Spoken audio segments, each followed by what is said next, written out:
Coba tebak hewan apa yang suka menggantung di atas pohon, bentuknya kayak monyet tapi gak ada buntutnya. Coba tebak, ya, masih belum tahu ya, coba deh dengar ini.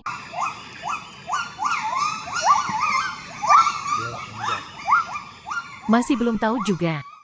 Ya udah aku kasih tahu ya, ini adalah owa. Owa merupakan salah satu spesies primata, lebih tepatnya kera. Owa memiliki ciri khas berupa tangan yang panjang, dan memiliki kantung layaknya balon di dagunya untuk menghasilkan suara. Owa memiliki kemampuan berayun-ayun dengan sangat baik. Owa juga dikenal dengan suara yang khas.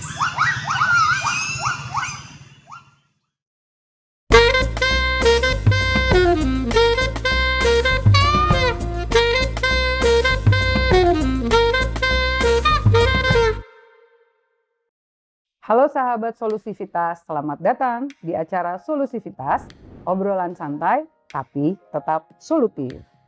Nah, tanggal 24 Oktober ini kita akan merayakan International Gibbons Day atau Hari Owa Internasional. Mungkin di antara kita banyak yang belum tahu owa itu apa sih? Nah, dan sebagaimana kritisnya situasi dan status owa di Indonesia. Dan sekarang kita akan bicarakan owa itu sebenarnya apa dan gimana owa itu ya. Nah, di antara kita sudah hadir 3 orang narasumber. Yang pertama adalah Bapak Made Wedana. Selamat siang. Kemudian Kang aja ya, Kang ya. Iya, Kang Ismail Agung halo, dari Indonesia dan juga Kang Azizul Rahman dari Pusat Studi Komunikasi Lingkungan, Fakultas Ilmu Komunikasi Universitas Pajajaran. Nah, kita akan mulai bincang-bincangnya dengan bertanya pada yang tengah duluan. Kita lewat Pak Mading ya. Oke. Yang muda duluan. Yang muda duluan katanya. Oke, kan kita tahu ya bahwa di Indonesia itu ada 7 spesies owa. Tapi sebelum kita mulai dengan diskusi owa, kayaknya lebih enak kalau kita jelasin dulu sebetulnya owa yang akan kita bahas ini kan ada di bawah Gibbonesia ya. Jadi Gibbonesia itu apa sih, Kang? Sebenarnya kalau disebut Gibbonesia itu apa, kami lebih tepatnya disebut Parkom ya, Parkom Edukasi dan Penyadartahuan untuk Pelestarian Owa Indonesia gitu. Jadi tujuannya adalah bagaimana menyampaikan pesan-pesan konservasi gitu ya, pesan-pesan konservasi tentang owa secara positif pastinya supaya orang-orang tergerak untuk bareng-bareng nih kita untuk melindungi dan melestarikan owa dengan cara yang baik dan benar. Jadi maksudnya cara yang baik dan benar tuh ya bukan dengan cara memelihara atau memperjualbelikan, tapi lebih bagaimana kita menjaga owa tetap ada di habitatnya, lestari, dan ya habitatnya terjaga, satwanya juga tetap lestari. Itu sih. Jadi lebih ke arah sana sih.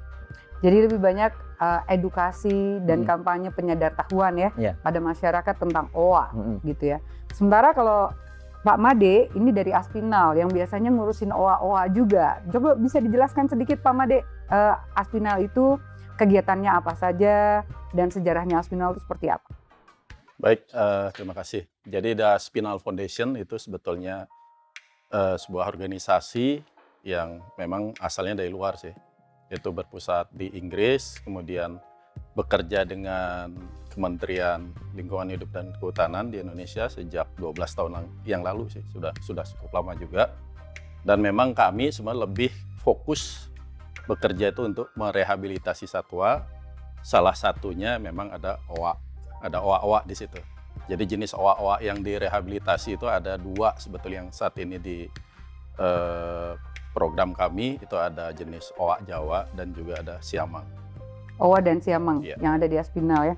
Nah, satu lagi sebelum kita lanjut juga, Kang Azi dari Pusat Studi Komunikasi Lingkungan ya, kaitannya dengan kampanye owa bisa dijelasin mungkin?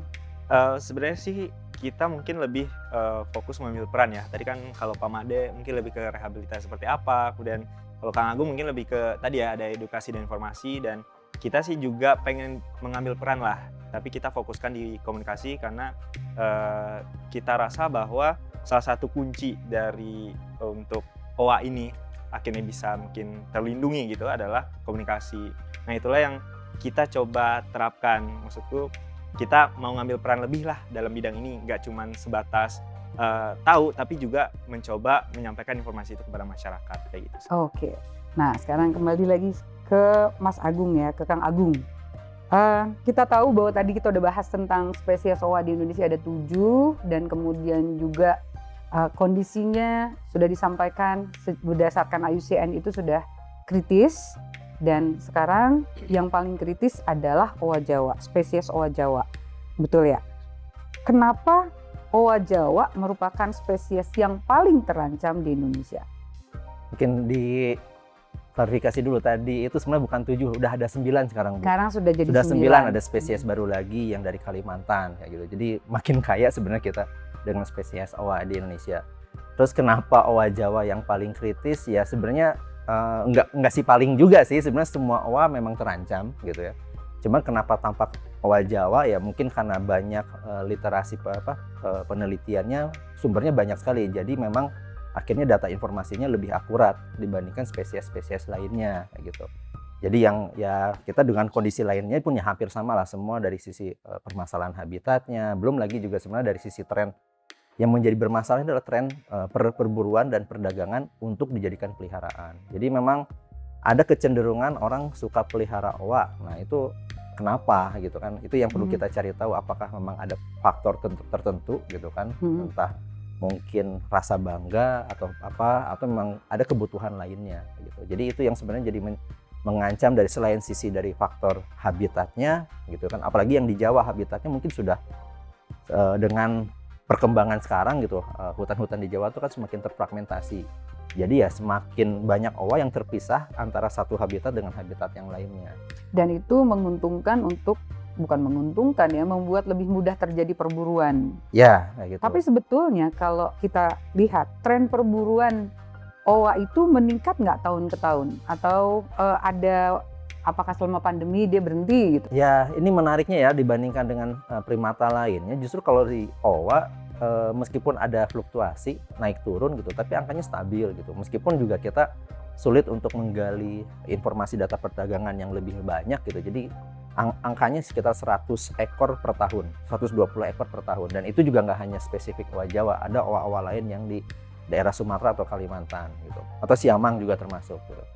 120 memang tidak, kalau dibilang banyak atau sedikit ya itu masih balur yang di covernya, yang kita lihat, entah di dalamnya gitu. Itu yang mungkin jadi permasalahannya dibandingkan mungkin spesies primata lainnya. Beda dengan primata lainnya, kalau owa mungkin cenderung harganya termasuk kedua tertinggi lah gitu untuk primata yang diperdagangkan. Oke, jadi tingkat perburuannya tinggi, tapi apakah juga karena permintaannya tinggi atau dia stok pasar aja? Ya. Kayak oportunis biasanya. Jadi pemburu itu oportunis, ngambil, mereka masuk hutan nemu, ya ambil aja. Jadi ya demand-nya itu juga akan sangat berpengaruh gitu. Memang karena harganya yang memang agak lebih mahal, jadi hanya kalangan tertentu saja yang bisa memiliki owa. Itu kalau tipikalnya masyarakatnya urban. Tapi beda lagi masyarakat yang memang dekat dengan habitat owa. Itu juga cenderungannya mungkin karena oportunisnya tadi ya udah diambil saja, dipelihara di rumahnya kayak gitu. Tapi Dan kalau sudah perdagangan itu mungkin sudah levelnya udah berbeda. Oke, nah ini kan juga ada hal lain ya. Kalau kita bicara soal pemeliharaan dan kemudian orang ingin memelihara owa, itu ada kaitan, ada budaya, ada mitos gitu. Pernah melihat atau bertanya kepada pemelihara gitu, ada mitos apa dan budaya apa yang terkait dengan owa? Ini sebenarnya kontradiktif ya, karena di mitos-mitos yang saya pernah dengar, apalagi kemarin saya dari Kalimantan, justru owa itu di sisi budaya masyarakat, baik yang di Kalimantan, lalu ada juga yang di Mentawai, bahkan di Sunda juga termasuk bahwa owa itu sesuatu yang sakral, sesuatu yang ibaratnya emang harus dijaga. Jadi ada hal-hal yang memang merasa owa itu punya nilai-nilai budaya yang kuat kayak gitu. Tapi ternyata ada mitos-mitos lain yang membuat nilai-nilai tadi itu menjadi seakan-akan terkikis. Iya, terkikis gitu. Ada pernah waktu itu mendengar kisah tentang orang alasan motif memeliharanya hanya untuk sebagai pancingan punya anak. Jadi yang dipelihara bayi owa. Kan kalau orang mah biasanya ngangkat anak ya. Iya. Gitu, ini ngangkat owa gitu. Ngangkat ya? owa. Gitu. Anaknya udah dapet gitu ya, udah punya anak, punya keluarga, owanya terbengkalai lah atau tidak terurus. Nggak diurus. Dan owanya juga semakin dewasa, semakin sudah susah diatur lagi. Oke. Sambil ngomongin tadi soal owa yang susah diatur, susah diurus dan hasil perburuan, saya pindah dulu ke Pak Made nih ya. Pak Made, Aspinal tuh seberapa sering menampung owa hasil perburuan dan hasil pemeliharaan per tahun biasanya? Kalau kalau rata-rata per tahun itu sebenarnya untuk jenis owa itu memang masih di bawah. Kami juga merehabilitasi jenis lutung ya. Jadi memang lebih di bawah dari lutung sebetulnya. Rata-rata itu kalau boleh dibilang paling cuman sekitar di bawah 10. Per tahun di Per bawah tahun 10. di bawah 10. Tapi itu kemudian kondisional juga ya. Artinya mungkin saya jelaskan sedikit tentang rehabilitasi.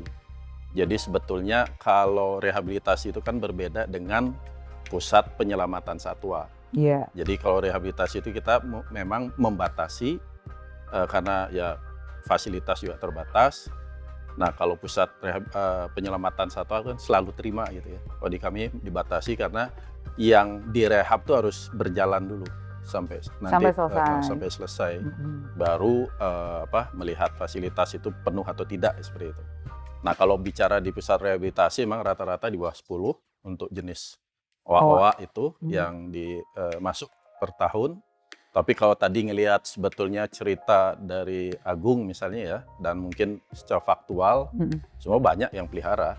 Tapi kami yang tidak bisa langsung menerima gitu karena proses rehabilitasi itu panjang dan fasilitasnya juga tidak harus ditambah terus kan seperti itu. Jadi terbatas oleh fasilitas juga. Makanya ya jumlah yang masuk juga tidak bisa banyak sekali didapat ya. Iya. Hambatan terbesar nih Pak Made untuk rehabilitasi owa apa?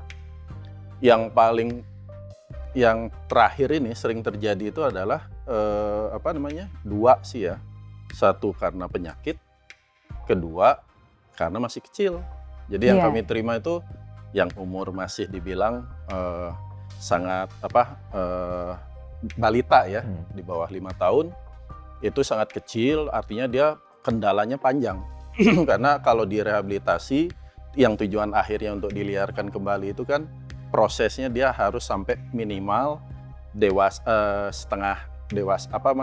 muda lah ya.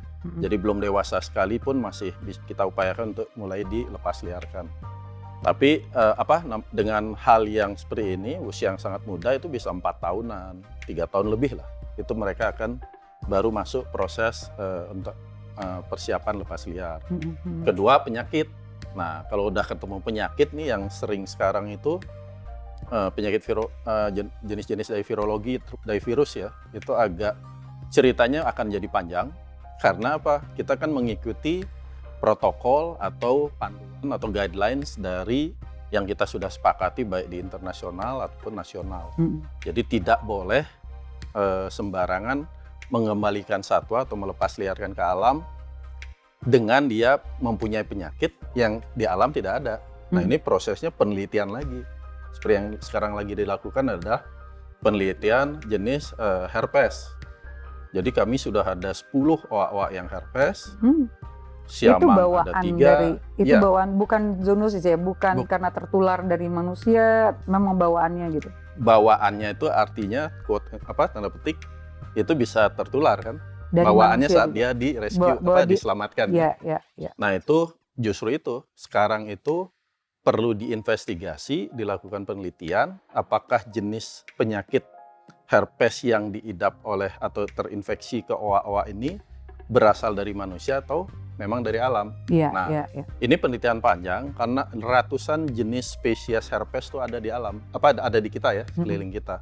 Nah ini lagi diteliti, kami dari Aspinal Foundation bekerja sama dengan Pusat Studi Satwa Primata IPB, kemudian dengan tim Inggris, itu juga lagi melakukan penelitian yang akan panjang ini, karena dulu juga dari penelitian yang sebelumnya kami lakukan itu untuk jenis virus hepatitis B, itu butuh waktu 2 tahun untuk tahu mengisolasi virusnya ini strain dari owa Jawa, dan itu ketemu gitu. Nah yang herpes mudah-mudahan tidak sepanjang itu, karena tim peneliti dari PSSP IPB juga menjelaskan mereka kemungkinan saat ini percaya mungkin bisa saja jenis virus herpes yang ada ini sebagian ada yang dari alam. Nah ini proses ini panjang, tapi betul. Kita belum berani jawab sebelum ada data yang Sebelum hasil otentik, risetnya keluar ya, gitu. data Jadi ilmiahnya kalau keluar. kita lihat bahwa ternyata rehabilitasi itu kan sangat panjang dan sangat rumit gitu ya, istilah sebelum bisa dilepas liarkan. Mungkin itu juga yang akan disampaikan pada saat kampanye nanti, Kang Azi. Iya. Jadi sebenarnya sejalan ya dengan apa yang Kang Agung dan Pak Made juga lakukan. Sebenarnya kita kan seperti yang disebutkan di awal bahwa kita lebih ke penyampai informasinya, kayak gitu lebih kurangnya. Nah tentunya nanti juga kita akan sampaikan bahwa mungkin secara umum terkait dengan OA, kondisinya, ancamannya seperti apa, dan kemudian juga tentunya berkaitan dengan rehabilitas tadi itu gitu. Nah tadi juga sempat mendengar ya kalau dari Kang Agung bilang bahwa kadang saat ini ya masih ada misalnya di luar sana masyarakat yang bahkan bangga gitu dengan memelihara hewan satwa liar. Mereka dengan misalnya bikin konten dan lain sebagainya gitu. Dan mungkin ya itu balik lagi ketika dia masih kecil tuh masih kelihatan lucu kan ya, masih kayak oh iya gemes apa-apa. Sedangkan udah dewasa Kalau udah kan gede akan gini gemoy gitu. betul, kalau udah gede kan agak menyeramkan. Akhirnya mereka ya udah antara niat dan nggak niat buat pelihara, dan akhirnya entah itu dilepas liarkan atau seperti apa. Dan itu kan juga bahaya karena mereka udah terbiasa hidup dengan manusia, tergantung terkait dengan makan dan lain sebagainya. Dan akhirnya ya itu tadi kan akan susah lagi berbaur dengan alam. Dan akhirnya ya harus rehab juga, dan ternyata rehab itu nggak sebentar juga ya Pak ya, prosesnya panjang dan Panjang. bahkan di Asminal cuman bisa 10 katanya per tahun ya Pak ya, Rata-rata. rata-rata segitu. Dan itu kan Kemana ya, ya OA yang kemana gitu lainnya sisanya gitu ya, gitu yang loh. nggak Itu ketampung yang di akan Aspinal menjadi gitu. kekhawatiran, dan mudah-mudahan kampanye kita bisa menyampaikan informasi terkait itu. Oke, baik sahabat Solusivitas. Sementara kita akan jeda dulu, tapi tetap di Solusivitas, obrolan santai tapi tetap solutif. Dan kita akan lanjut perbincangan kita setelah jeda berikut ini.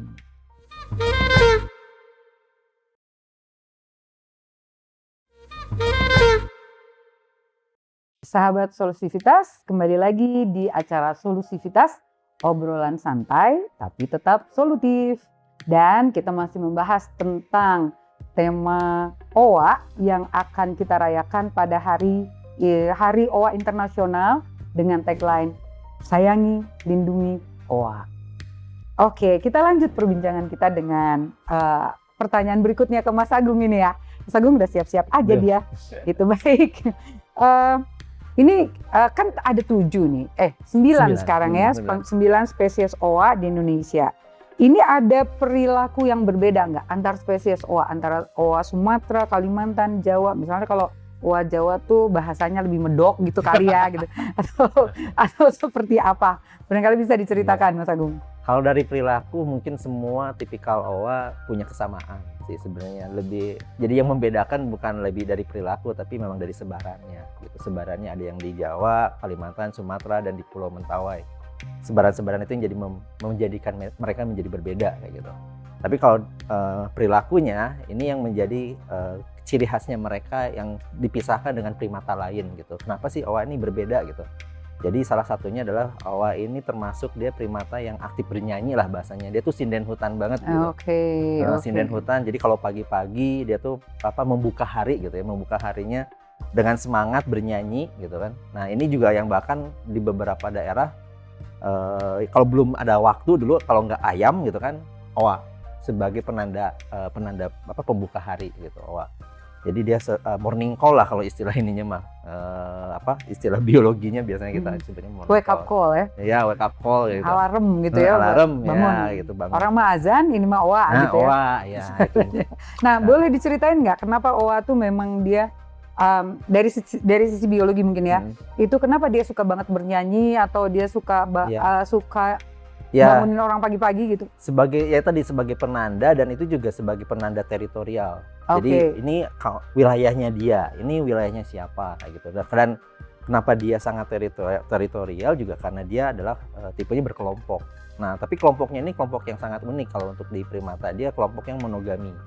Jadi kelompok yang berisikan satu keluarga gitu. Jadi bukan kelompok besar kayak monyet, ada banyak jantan, banyak betina gitu. Jadi kayak prajurit lah. Kalau ini satu unit keluarga. Jadi biasanya ada 2 induk, jantan betina, dan anak-anaknya gitu. Kalau masih sendiri berarti masih single gitu. Ya, masih jomblo. Masih jomblo lah. Masih punya keluasan untuk mencari OA dari kelompok lain. Gitu. Jadi biasanya yang paling banyak pindah itu dia pindah dari satu kelompok itu yang jantan atau yang betina? Nanti kalau sudah pada saat waktunya dewasa gitu, jadi umur sekitar 5-6 tahunan ya Pak ya. Nah, 5-6 tahun. Jadi istilah kenapa OWA tuh mungkin lebih ke penggambarannya keluarga berencana Bu. Jadi 2 anak cukup gitu. Kalaupun misalnya anaknya ada 3 gitu, ketika anak ketiganya usianya sudah 6 tahun, dia harus keluar dari kelompok, membuat kelompok baru.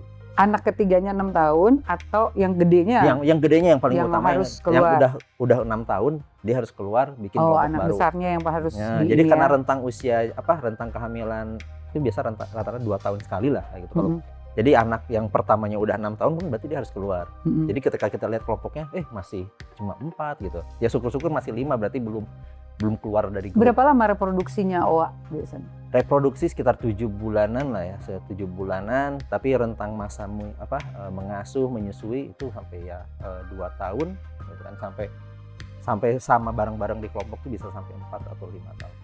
Jadi siapapun itu, jantan atau betina, anaknya begitu udah besar dia harus keluar. Harus keluar. Nggak boleh. Harus bikin keluarga baru. Nggak boleh tinggal di situ. Harus ngerantau pokoknya. Ya.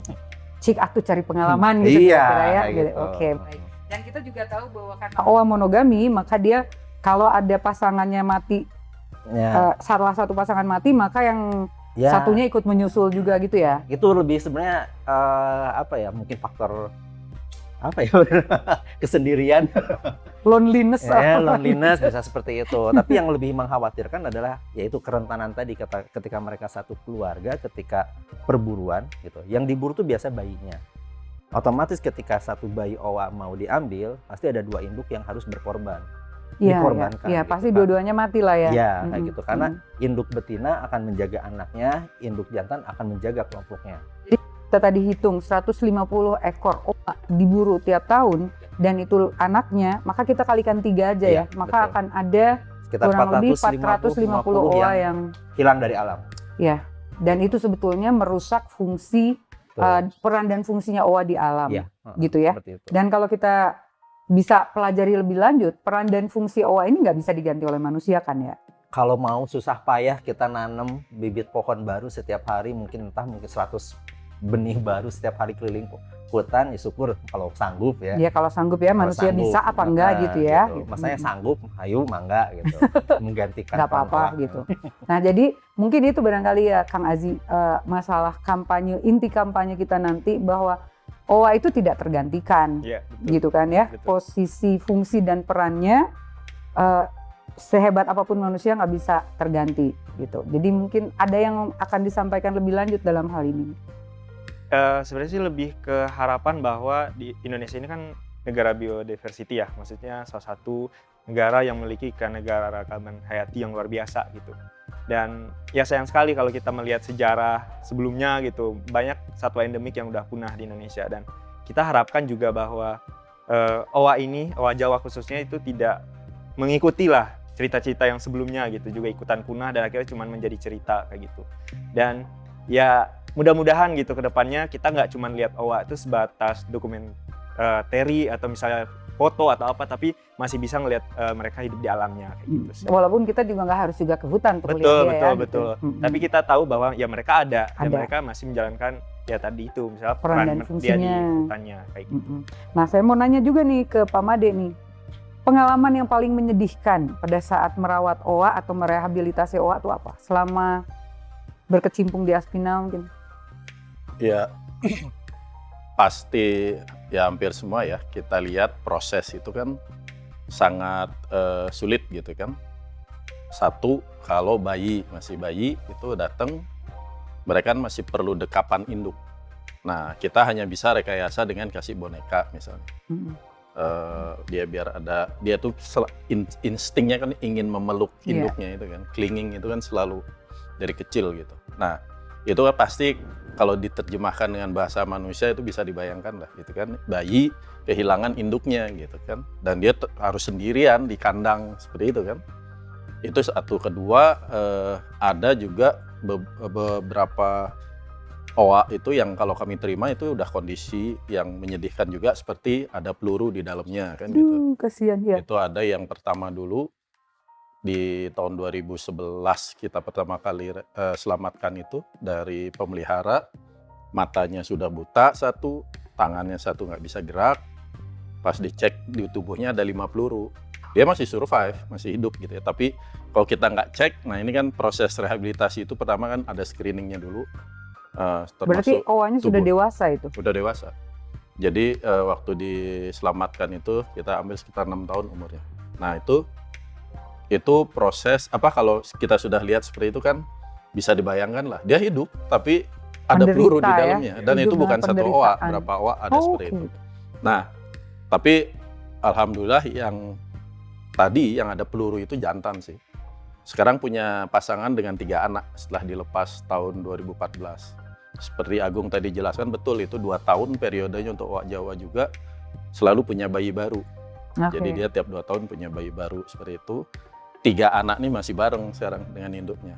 Nah memang secara sosioekologinya seperti tadi dia monogami, nanti setelah menginjak dewasa anak pertama itu memang biasanya akan keluar dengan sendirinya mencari pasangan baru lah kira-kira gitu di alam. Nah itu proses yang tadi itu memang menyedihkan. Kedua, berikutnya itu ada yang juga sampai karena terlalu lama dipelihara itu cacat tubuhnya. Ada satu sekarang tuh yang badannya bengkok, tulang belakang bengkok gitu ya. Skoliosis. Ya.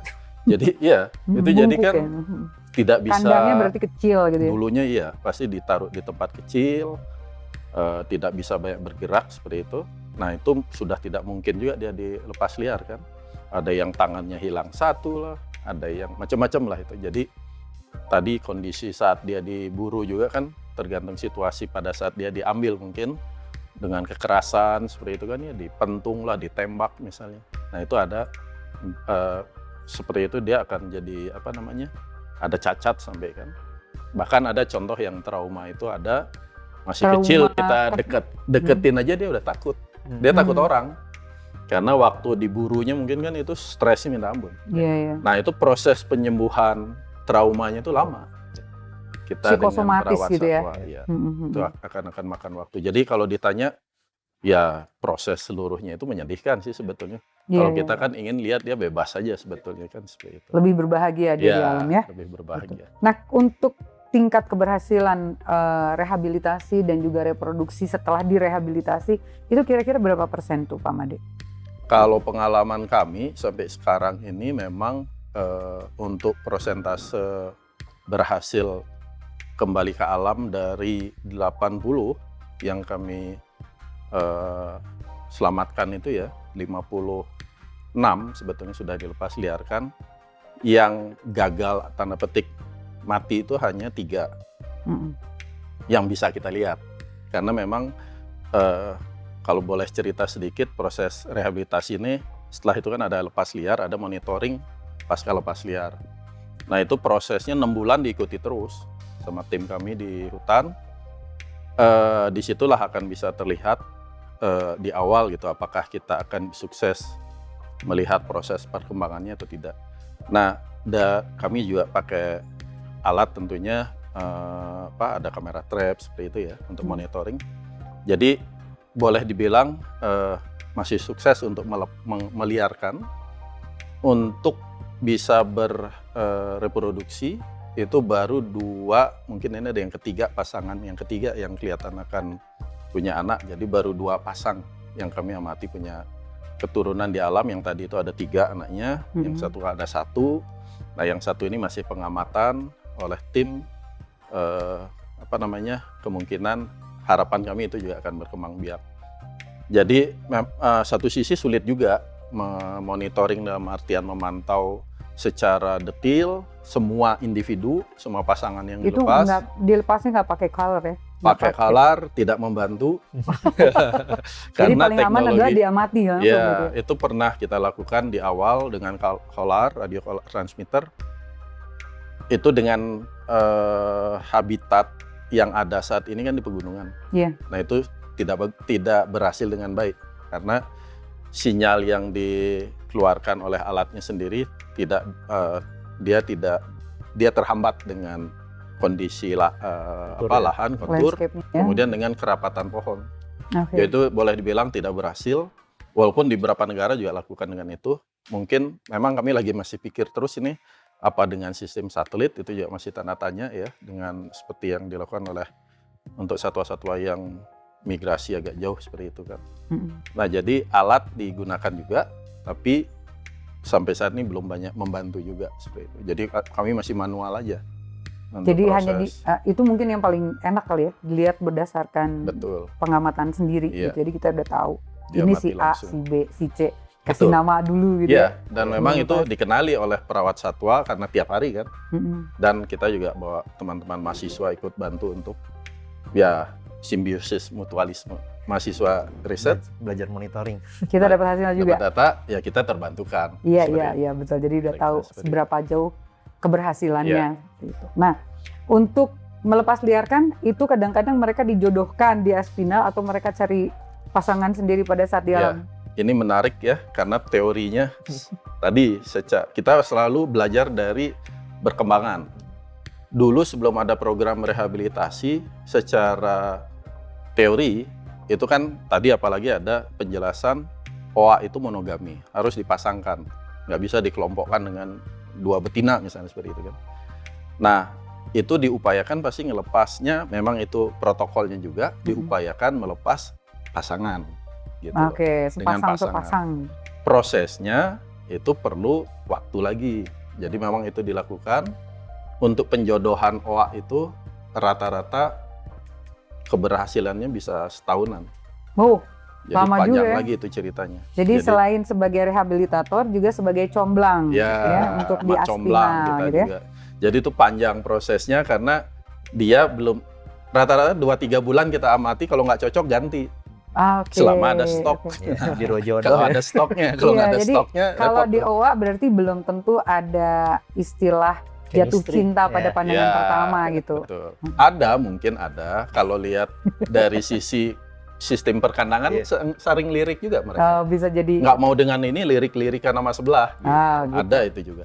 Tapi enggak ya, enggak dengan spesies lain enggak Oh, ya. enggak. Dengan Dia spesiesnya beda. sendiri gitu Antar ya. spesies nggak bisa. Oke. Tapi itu prosesnya ternyata bisa palsu untuk proses di rehabilitasi atau di ex situ ya. Iya. Karena apa? Dia berpasangan sampai misalnya terjadi proses grooming, istilahnya bermain bareng, terus sampai kawin, sampai mereka kopulasi seperti itu. Begitu lepas, dan ada yang sampai punya anak. Nah, kalau begitu dilepas, kita ada 2 metode pelepasan strateginya. Satu, reintroduksi. Reintroduksi itu melepas di tempat yang tidak ada OA-nya, udah habis. Itu aman-aman saja pasti, mereka akan bareng. Yang reinforcement populasi, penguatan, itu mereka bisa pisah, Oke. dapat jodoh baru. Berarti dia Gitu. nggak setia juga ya. Bisa selingkuh juga Bisa ternyata. selingkuh juga ya ternyata. Hasil comblang. Iya. Oh, hasil comblangan. Jadi Kira-kira seperti entah itu. ini yang nyomblanginnya rada maksa gitu mungkin ya. Gitu. Yang penting ada reproduksi. Iya. Baik, sahabat solusivitas, sementara ini kita akan jeda kembali dan akan kembali lagi setelah yang berikut ini.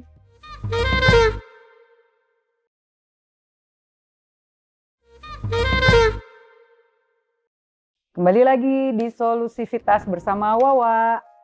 Apa kabar Wawa? Sehat? Oke.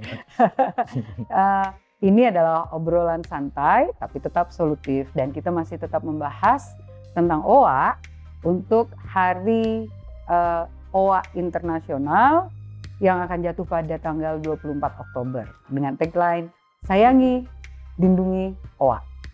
Baik, kita lanjut dengan pertanyaan kepada Kang Azi yang akan melaksanakan kampanye tentang Sayangi dan Lindungi OA ini ya. Baik, ini rencananya untuk kampanyenya akan seperti apa nih Kang Aziz? Oke, jadi sebenarnya untuk kampanye ini kita balik lagi ya, maksudnya kita tetap pada peran kita, karena kita kan bukan mungkin secara biologis juga tidak mumpuni, mungkin kita secara komunikasi dan apa yang akan kita sampaikan nanti mungkin bentuknya lebih ke edukasi dan informasi kayak gitu. Dan ya seperti kampanye pada umumnya kita juga rencananya akan melakukan teatrikal sedikit ya, itu yang rencananya juga agar apa ya, ini tuh juga masyarakat juga merasakan gitu pengalaman. Nanti yang akan kita coba gambarkan adalah bagaimana pengalaman OA ini, dia diburu dan sebagainya, dan apa yang proses yang dia harus jalani kayak gitu, sehingga mungkin masyarakat juga dapat menimbulkan simpati ataupun empati gitu terhadap owa ini, kayak gitu sih. Mungkin sekilas kayak gitu buat mungkin sahabat solusivitas yang mau tahu lebih lanjut bisa langsung aja datang nanti di 22 Oktober. Kita akan ada kampanye di daerah Gedung Sate kayak gitu sih. Ini pendukungnya dari mana aja Kang Aziz? Jadi Pusat Studi Komunikasi Lingkungan ini nggak berdiri sendiri, kita juga kolaborasi dengan berbagai komunitas. Kita ada kombinasi komunikasi bina dan aksi, kemudian ada Gibonesia juga sama Mas Agung ya, kita kerjasama. Terus juga ada Yari juga, kemudian juga ada teman-teman dari eksplorasi itu juga ikut membantu kayak gitu, dan ya berapa mahasiswa juga yang ada di kampus sih gitu. Oke, targetnya nanti siapa aja kira-kira? Sebenarnya sih kita ya tentunya kita karena kita lakukannya di ini ya di public area ya, sebenarnya kita mungkin nggak spesifik target tertentu, tapi ini lebih ke masyarakat secara umum. Namun ya kita tahu bahwa ini kan kegiatan dari Minggu ya, di mana keluarga biasanya keluar bersama anaknya juga. Seperti OWA gitu ya, ada Iya. ibu, bapak, dan anak-anak gitu ya. Betul. Jadi rencananya kita juga kalau secara target kita tidak hanya mengedukasi orang dewasa tapi juga anak-anak. Nanti juga kita implikasikan dalam bentuk games-games yang akan kita lakukan juga di lapangan kayak gitu sih. Oke, target berikutnya setelah kampanye di hari Minggu ada program lain gitu? Sebenarnya sih untuk kegiatan event lapangan mungkin itu ya yang akan kita laksanakan. Cuman nanti dalam perayaan juga kita coba karena kita ngomongin edukasi dan informasi tentunya nggak sebatas di tempat, karena ini juga perlu disebarluaskan ke masyarakat secara umum. Nanti juga akan ada publikasi bentukannya, iklan layanan masyarakat yang akan kita tayangkan juga di media mainstream kayak gitu. Oke, saya akan lanjut sedikit dengan Mas Agung mengenai masalah ini kan kita tadi udah bicara edukasi ya. Apa sih hambatan terbesar dalam edukasi mengenai penyadartahuan OWA ini? Hambatan terbesar, tantangannya sebenarnya lebih ke kita berhadapan dengan generasi baru ya sebenarnya. Jadi generasi baru cenderung jadi kita harus mulai lagi dari awal untuk edukasi itu benar-benar memberikan pemahaman tentang mengenalkan satwanya gitu kan. Kadang yang menjadi masalah itu mengenalkan satwa, orang asosiasinya selalu harus berhadapan dengan satwanya, berinteraksi dengan satwanya gitu. Itu yang kadang merasa edukasi seperti itu tidak tepat juga, apalagi untuk satwa liar gitu. Berbeda dengan misalnya hewan domestik gitu kan, hewan peliharaan yang memang didesainnya untuk peliharaan itu silakan gitu. Tapi ketika bicara satwa liar ya kita nggak bisa mengedukasi dengan menghadirkan satwanya dilihatkan secara langsung, kecuali audiensnya ikut misalnya ke hutan gitu, trekking, bisa melihat langsung dari alam. Nah itu yang seharusnya kita belajar dari seperti itu. Tapi kan susah juga bawa audiens ke hutan seberapa besar nanti? Iya, memang merusak maka juga. ada area-area khusus lah, misalnya area-area memang edukasi wisata minat khusus misalnya yang memang tujuannya adalah untuk mengenalkan satwa atau alam gitu kan. Jadi memang mungkin kita harus ke arah sana gitu untuk wisatanya, jangan wisata massal yang memang pada akhirnya merusak. Segmentasi gitu. Sangat tersegmen ya. Iya, kayak gitu. Wisata khusus dan melihatnya dari jauh, nggak ada interaksi langsung. Tidak interaksi langsung.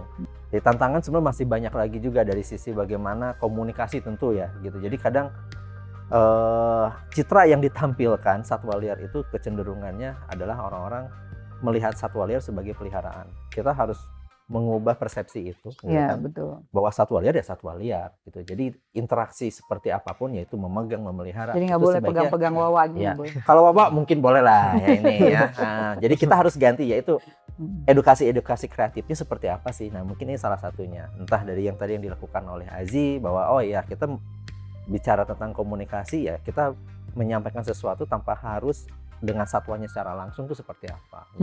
Iya, Gitu iya. sih. Jadi emang ya mengubah persepsi masyarakat tentang si satwa liar itu harus seperti apa, ini tantangan sekali. Yang sangat besar ya itu Iya. ya, karena memang mindset atau sudut pandang masyarakat itu sudah melihat bahwa manusia itu lebih dominan daripada iya. satwa liar terutama ya. Jadi dia bisa tuh menguasai. Kalau pelihara satwa liar kayaknya gaya gitu Iya. kan. Nah, ini juga yang saya ingin tanya juga ke Pak Made nih Pak. Kalau memungkinkan untuk edukasi, kan Aspinal juga punya sisi edukasi barangkali ya. Ada sekolah-sekolah yang sering datang ke Aspinal untuk belajar tentang OWA atau primata lain? Ya, dulu sih ya sempat memang kita mau lakukan aktif seperti itu ya, tapi sebetulnya itu kontradiktif dengan program rehabilitasi. Jadi kalau langsung ke tempatnya, terakhir belakangan ini memang kami sudah mulai menolak untuk kunjungan kegiatan edukasi massal seperti itu. Karena apa? Satwanya akan terganggu, Betul. dia tidak akan pernah bisa liar kembali seperti itu. Nah, sebetulnya untuk area edukasi tadi ya, minat khusus, itu kalau infrastruktur di kita bisa mendukung itu sebenarnya bagus. Di negara lain kan ada itu ya, misalnya yang tidak terlalu jauh dari pinggir hutan seperti itu, yang dia semua sudah cukup habituasi dengan kehadiran orang tanpa dia diganggu seperti itu, Iya. tanpa dia harus dikasih makan. Makan. Misalnya. Itu terjadi di beberapa negara. Di kita nih kalau lihat langsung kayak ditembak langsung mungkin ya, Ya, Oh. bahaya. Iya, diambil betul, lagi betul. gitu kan. Nah ini prosesnya tadi masih terlalu Mas panjang. panjang. Berarti edukasinya mungkin ke sekolah-sekolah Nah di betul. pinggiran hutan ya? Yang kita lakukan akhirnya memang kita lebih mengedukasi secara aktif, datang ke sekolah, ke masyarakat, dan sekarang ya sama mungkin melalui media sosial yang kami punya seperti itu ya. Nah kedepannya memang kami coba lagi membangun sebuah tempat gitu, sanctuary lah kalau kita bilang, karena ada owa-owa yang nggak bisa dilepas itu. Di orangutan itu sudah ada ya sanctuary orangutan. Orang hutan heaven Nah, misalnya. dia ya salah satunya itu. Jadi dia yang mungkin, atau tempat itulah yang mungkin ke depan bisa digunakan untuk edukasi, karena memang secara fisik satwanya sudah tidak mungkin lagi ke alam. Dilepas. Itu yang Jadi nggak itu bisa ya. dilepas itu karena apa? Tadi ada karena cacat, Mm-mm. cacat fisik, kemudian ada penyakit yang memang di alam tidak ada atau tidak ditemukan juga, atau yang juga ada kategori lain dia terlalu tua. Oh, oke. Jadi untuk umur yang sudah sangat tua sekali, dia nggak mungkin juga survive di hutan seperti itu. Berapa lama biasanya umur yang paling tua dari owa? Kalau owa sih di alam itu bisa sampai memang sampai belasan ya, tapi di tempat kami sekarang sudah ada yang umur lumayan tuh hampir udah mau 16, mungkin ada yang mau 20 ya. Oh ya. Kalau Oh. di X itu kan dia di treatment ya, sakit Iya. diobati lagi seperti itu. Tapi kalau di alam mungkin belasan lah, di bawah 20 tahun mungkin ya. Jadi belum ada penelitian spesifik sih, tapi kemungkinan besar sekitar 20 tahun ke bawah lah kalau di alam. Tapi kalau di X itu dia berbeda tentunya. Oke, ini saya kembali ke Kang Azi untuk menanyakan mengenai ada nggak kampanye terkait dengan kearifan lokal yang bicara soal pelestarian owa Jawa? Atau kan kita nanti bahas tentang owa Jawa atau owa secara umum? Oke, jadi sebenarnya sebenarnya kan memang hari Owa. owa internasional kan ya, tapi karena kita berada di tanah Sunda gitu, maksudnya yang lebih spesifik kita, biar nangkap juga masyarakatnya, kita lebih spesifik ke owa Jawa sih, biar mereka juga istilah kayak gini, mereka yang punya ya mereka juga yang harus jaga, itulah kita pengen harapkan dari masyarakat kayak gitu sih. Jadi Oke. memang budaya ini juga kita coba munculkan, baik itu di pesan yang akan kita sampaikan ataupun dari iklan layar masyarakatnya nanti itu. Kita bawa juga budaya sebagai pesan pengantarnya lah gitu, karena pendekatan budaya sejauh ini memang lebih efektif tuh pada masyarakat tertentu kayak gitu. Ketimbang penegakan hukum misalnya. Ya itu kan mungkin prosesnya juga lebih panjang lagi kan ya, ada prosesnya, kemudian juga sebenarnya kita juga, maksudnya kenapa kita harus menunggu itu dulu ketika sebenarnya kita secara pribadi bisa melakukan hal yang lebih juga gitu. Oke. Jadi nggak harus menunggu ada pengajuan dulu aturan ini dan sebagainya itu kan prosesnya lama ya. Sedangkan ini aja kita bisa tahu dari Mas Agung bahwa setiap tahunnya bisa 150 ataupun ya tadi Ya, kali perkiraannya ya dikali 3 kan 450 ya, sampai kapan gitu kita harus menunggu. Udah keburu habis ya. Itu keburu habis, makanya ya kita cobalah menyadarkannya dari masyarakatnya itu sendirilah gitu. Minimal kan dari satu orang bisa sharing ke orang lain dan sebagainya, akhirnya ya kita harapnya semua masyarakat bisa peduli lah dengan kondisi owa ini. Kayak gitu. Oke, saya lanjut sedikit dengan Mas Agung soal tadi ya. Kan kita bicara pendekatan yang paling enak dan paling baik adalah lewat budaya gitu. Iya. Sementara kalau penegakan hukumnya sejauh ini seperti apa Mas Agung? Wah, penegakan hukum sebenarnya 5 tahun terakhir ini trennya semakin aktif ya sebenarnya 5 tahun, apalagi setelah BKSDA dan instansi-instansi terkait membuka layanan call center gitu. Jadi semenjak tahun 2018 kalau nggak salah. itu lumayan aktif. Cuman memang ya keterbatasan SDM-nya juga itu kan jadi tidak bisa mengcover semua informasi atau pelaporan gitu. Jadi ya di satu sisi sudah dengan terbuka layanan pelaporannya ya upaya penegakan hukumnya giat gitu, tapi di sisi lain juga tidak semua area bisa tercover. Berarti ini tidak bisa bertahan hanya dengan menunggu penegakan hukum yang Betul. dilakukan oleh pihak yang berwenang. Ya. Ya, Ini perlu melibatkan semua pihak, semua ya, pihak. termasuk di dalam konteks edukasi mungkin. Betul, iya. Maksudnya dari sisi kami ini kan intervensi yang bisa kita lakukan bahwa permasalahannya di mana sih? Kalau memang permasalahannya di perburuan dan perdagangan, oke, penegakan hukum solusinya. Tapi di kalangan pemelihara, oh iya, edukasi yang seperti ini yang bisa kita lakukan sehingga minat masyarakat untuk mau pelihara itu kan ke counter dulu nih gitu. Kalau minat peliharanya sudah semakin menurun, otomatis demand permintaan untuk mengambil satwa dari alam juga semakin menurun. Jadi ya satu sama lain saling punya peran.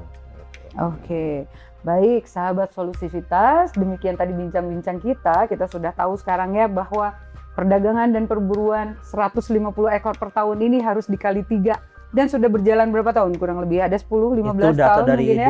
2015 2015. mungkin sudah 4.500 owa entah kemana gitu yang seharusnya dia bisa membantu manusia untuk menjadi penyebar benih, memberikan kehidupan pada satwa lain. Dan memang kalau kita lihat satwa liar itu harusnya hidupnya di alam karena dia punya fungsi dan peran di alam yang kalau dia lestari manusia juga akan selamat, kurang lebih seperti itu. Baik sahabat Solusivitas, terima kasih Wawa sudah menemani dan kita akhiri perbincangan Solusivitas kita pada kali ini. Sampai bertemu dengan tema yang lain di obrolan santai tapi tetap solutif.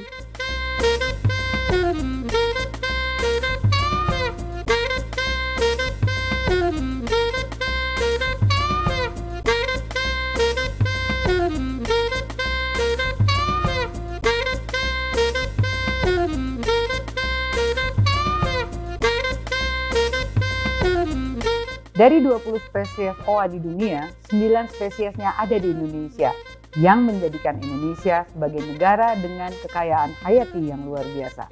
Mari lestarikan owa di habitatnya. Sayangi, lindungi owa.